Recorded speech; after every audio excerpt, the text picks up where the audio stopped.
Haleluya. Na kabla tujaingia ndani zaidi juu ya somo letu la leo, kujua siri iliyoko na sauti kwenye miguu yako.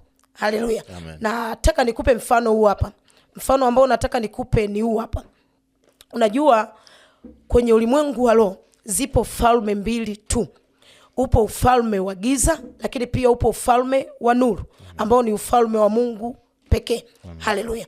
Kwenye ufalme wa giza pia ipo sauti ya nyayo, lakini pia ufalme wa Mungu ipo sauti ya nyayo.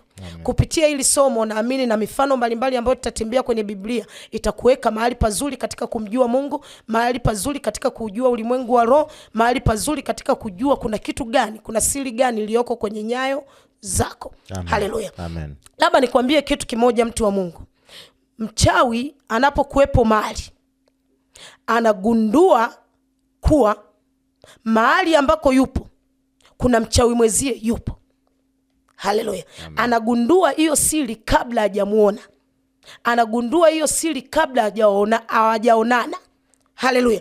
Kwa sababu zipo njia mbili za kugunduana.